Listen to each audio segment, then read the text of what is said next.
परिंदों को मंजिल मिलेगी यकीन, परिंदों को मंजिल मिलेगी यकीन, ये फैले हुए उनके पर बोलते हैं। परिंदों को मंजिल मिलेगी यकीन, ये फैले हुए उनके पर बोलते हैं। अक्सर वो लोग खामोश रहते हैं, अक्सर वो लोग खामोश रहते हैं जमाने में जिनके हुनर बोलते हैं। तो अगर आपको कोई साइलेंट टाइप का बच्चा दिखाई दे और आप उसको ये समझ लें कि ये तो बेचारा डम्ब है, इसको कुछ नहीं आता, इसको पूरी दुनिया में मॉडर्नाइजेशन नहीं पता होगा, इसको कुछ पता ही नहीं है कि क्या चल रहा है दुनिया में, क्योंकि वो बोलता नहीं है, तो घबराना मत। जब रिजल्ट आएगा तो फिर वही माइक पकड़ के बोल रहा होगा और आप लोग सुन रहे हैं। खामोश रहकर पढ़ाई करते रहें और अपने हुनर को बोलने का मौका दीजिए। Really salute to all of you, salute to your dedication. बहुत मुश्किल होता है इस छोटी सी उम्र में इतना कंसिस्टेंटली रहकर पढ़ाई करना, तीनों सब्जेक्ट मैनेज करना, सारी चीजें अटेम्प्ट करना।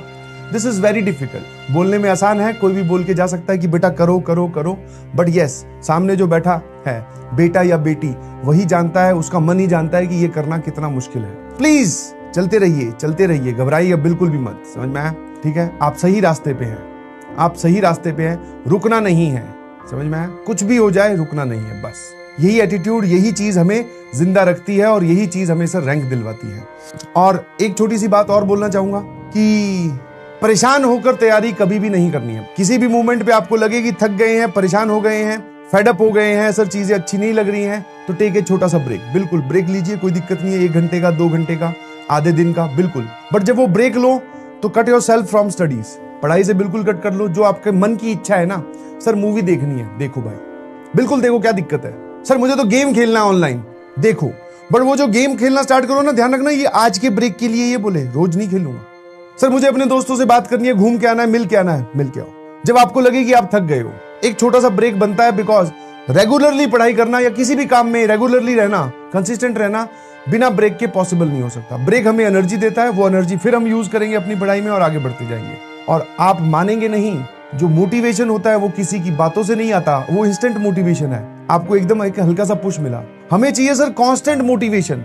तो कांस्टेंट मोटिवेशन आपके द्वारा किया गया कार्य आपको बताएगा आपने कितना काम कर लिया है। अब जो बच्चा डे 1 से रेगुलर है, थोड़ा बहुत बैकलॉग होगा डीपीपी का, किसी के नोट्स का या कुछ मॉड्यूल का, वो मैं मानता हूं, बट उसके पास कॉन्फिडेंस देखो ना कितना है। उसको ये पता है कि मैं इतने चैप्टर कंप्लीट करके आ चुका हूं, तो जो पीछे उसने काम किया है वो उसको आगे वाले काम को करने के लिए मोटिवेट करेगा। This is called as constant motivation. उसको इधर उधर यूट्यूब पे और कहीं पर भी मोटिवेशन सर्च करने की जरूरत ही नहीं है, क्योंकि किया हुआ काम ही हमें इतना मोटिवेट कर रहा है। भाई इतना कर लिया, इतना और करना है। तो प्लीज करते रहिए, बढ़ते रहिए। आप धीरे धीरे ग्रेजुअली ग्रो भी कर रहे हैं और ग्रेजुअली अपनी रैंक की तरफ बढ़ रहे हैं। और कोई भी ऐसी चीज नहीं है सिवाय आपके जो आपकी रैंक डिसाइड कर सकते। मैं अगर कल को बोल लूं, मान लो किसी दिन मुझे ही गुस्सा आया हो, मैं बोल दूं जा यार, कई बार ऐसे टीचर यूज कर लेते लैंग्वेज, तू गधा है, तेरा कुछ नहीं हो सकता, तो आपको मेरी बात भी इग्नोर करनी है। बोले ठीक है सर, आप हमारे टीचर हो, आपकी बात सुन ली, बट हाँ ये वाली बात हम नहीं मानते कि हमारा कुछ नहीं हो सकता। हम जानते हैं कि हमारा क्या होगा और हम क्या कर सकते हैं। तो किसी भी नेगेटिव कमेंट के इन्फ्लुएंस में नहीं आना है, नेगेटिव इंसान के इन्फ्लुएंस में नहीं आना है, नेगेटिव हालातों जो होता है ना डिस्ट्रैक्शन, ये नेगेटिव चीजें ये आपको अट्रैक्ट करेगी, उनके इन्फ्लुएंस में भी नहीं। अपने आप पे कॉन्फिडेंस रखना है कि हाँ भाई कुछ भी कर सकता हूं मैं।